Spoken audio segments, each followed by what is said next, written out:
mariscos, cortes y comida tradicional michoacana.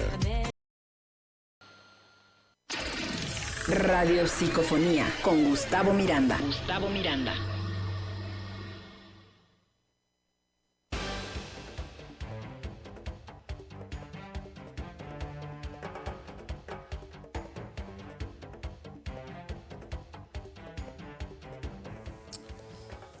Ya estamos de regreso, son las 8 de la mañana con 20 minutos. Gracias por estarnos sintonizando en este espacio informativo de Primera Plana. Déjeme comentarle que de acuerdo con el pronóstico del tiempo, en este momento nos encontramos aquí en la ciudad de Morelia a 14 grados centígrados. Es una mañana con un poco de neblina para que usted lo tome en consideración. Según este pronóstico, la sensación térmica en algunas partes altas del municipio se siente de 10 grados centígrados. La temperatura más alta se estará presentando a eso de la 1, 2 de la tarde cuando estemos a 26 grados. No se prevé, esperemos que no nos haga quedar mal el pronóstico, no se prevén lluvias durante el transcurso de este martes. Y cambiando de tema, déjeme comentarle que ya tengo en la línea telefónica a nuestro amigo estimado y colaborador también de esta casa informativa, Gustavo Miranda, con su Radio Psicofonía, como ya lo escuchó usted en el promocional. ¿Cómo estás, amigo? Buenos días, te saludo con mucho gusto. Querido Adán, un gusto saludarles. Y bueno, el tema de hoy va a ser precisamente la interculturalidad. La interculturalidad. A ver, platícanos, amigo. Pues mira, el artículo 2 constitucional, que fue el que llevó a cabo una serie de reformas, decretos que se fueron instituyendo. Hay que recordar que este punto de partida se llama el Movimiento de Liberación Nacional, que fue el que se desarrolla en Chiapas, ¿no? Y va a crear una serie de políticas indígenas en este país.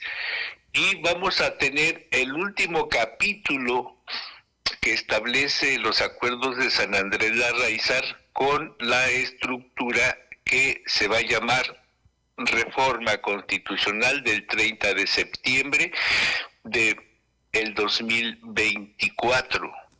Esto fue realmente un parteaguas muy importante para el país, pero también muy importante para la condición constitucional que establecía el nacimiento de un cuarto orden de gobierno. Ahí hay una cuestión que se establece: como nace un cuarto orden de gobierno, los pueblos indígenas creen que es el cuarto en el orden.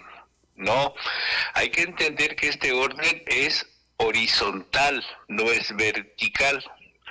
Entonces, esta estructura nos tiene que llevar a nosotros los que no somos indígenas y que recibimos el nombre de occidentales. Establece entonces que tenemos que tener una sana convivencia, mi querido Adán. Interesante esto que comentas, porque efectivamente, por ser el cuarto orden de gobierno, así llamado, pues podría interpretarse como que es el último eslabón de esta estructura que nosotros conocemos como órdenes de gobierno. Y no, efectivamente tienes toda la razón, es una estructura horizontal donde todos tienen su nivel de importancia y deberían todos tener también, obviamente, ya en los hechos y en la práctica, pues un tratamiento igual. Bueno, en la parte de lo que corresponde a lo que acabas de interpretar, mi querido amigo, establece entonces que la participación de los pueblos indígenas dentro del marco constitucional, bueno, el eje principalmente es el 2, ¿no? Es una nación pluricultural que se sostiene principalmente en la originalidad de sus comunidades, de sus pueblos, y que de alguna forma vienen siendo, si tomas la fecha del decreto presidencial que fue el año pasado, son 534, 33 años de esta cuestión donde se desarrollan las culturas, nuestra cultura, lo que llamamos la cultura madre, con la cultura invasora, ¿no? Entonces, dentro de estos elementos, la parte cultural y política y económica y social de los pueblos indígenas está representada en el artículo 2 y es donde se establece que somos esa parte, una composición pluricultural, y que de alguna manera tenemos que practicar la interculturalidad, mi querido Adán. Y en ese contexto de cosas, mi estimado Gustavo, ¿cómo podríamos, digamos, empalmarlo con lo que vamos a tener los michoacanos y los ciudadanos de otros estados de la República, donde en el 2027 tendremos una cita en las urnas? Te lo comento porque todavía hace unos días, por ejemplo, la comunidad de Opopeo, allá en la zona de Salvador Escalante, votaron por independizarse del ayuntamiento, es decir, manejar ellos sus propios recursos y tomar ellos sus propias decisiones con respecto al presupuesto que les corresponde por ley.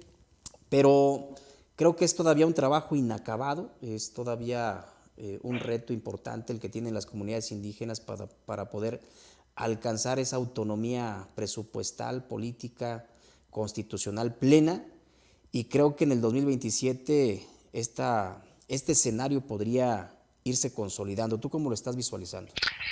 Bueno, yo lo tengo que visualizar desde un territorio. Estás hablando de un territorio.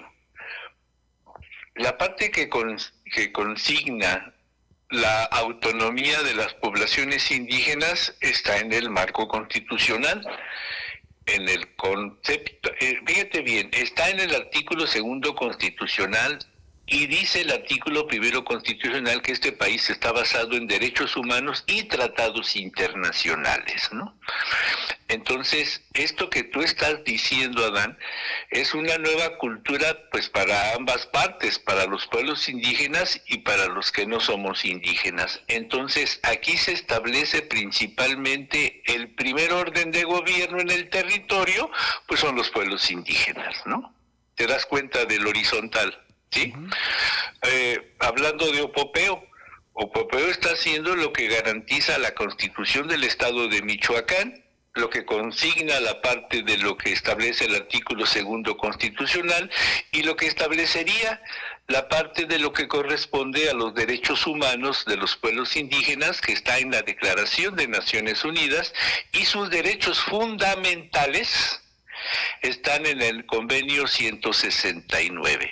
Es decir, Adán, la parte que corresponde a las acciones de la interculturalidad no es un estado de ánimo, es un derecho constitucional. ¿Qué sigue entonces para las comunidades originarias, mi estimado Gustavo? Pues lo que vimos, el 17 tuvimos una reunión regional acá en los municipios de la cuenca, y pues estuvimos integrados con el Instituto Nacional para el Federalismo y el Desarrollo Municipal, y se establecieron varias líneas de acción. Las líneas de acción es que también ya están trabajando los centros de investigación, están haciendo trabajos en las comunidades. Quiero decirles a los compañeros y compañeras que nos escuchan, estamos hablando de Tingambato. Tingambato es el primer municipio de los 10 que existen en la cuenca del lago de Pátzcuaro, que ha dicho a la ciencia: entren, vamos a remediar ellos pertenecen a la cuenca alta, quiero decirte, del lago de la cuenca del lago de Pátzcuaro. Y entonces ese es el inicio de los trabajos en la parte de Tingambato, que corresponde Tingambato, Nahuatzen, Salvador Escalante y Huiramba. Sí, serían y Cueneo, perdón, me faltaba Cueneo, y los 110 hectáreas que tiene Morelia en la interacción con la cuenca del lago de Pátzcuaro, estimado amigo.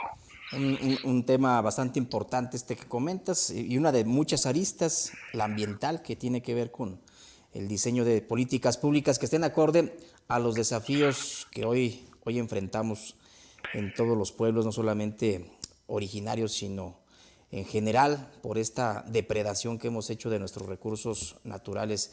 Mi estimado Gustavo, una reflexión final.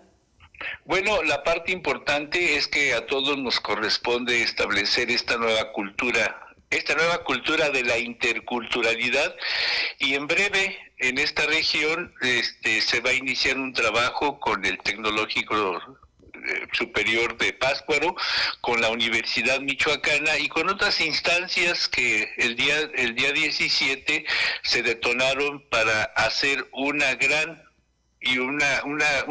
información sobre el concepto de la interculturalidad. Y bueno, y seguiremos hablando de este tema que nos lleva y nos convoca a la organización de nuestro país, mi querido amigo. Mi estimado Gustavo, te agradezco como siempre tu buena disposición, tu tiempo para compartir con nosotros y la audiencia estas interesantes reflexiones. Muchas gracias. Saludos. Saludos, amigo, y un abrazo. Es Gustavo Miranda con su Radio Psicofonía, y si me permite vamos a una nueva pausa, son las 8 de la mañana con 30 minutos.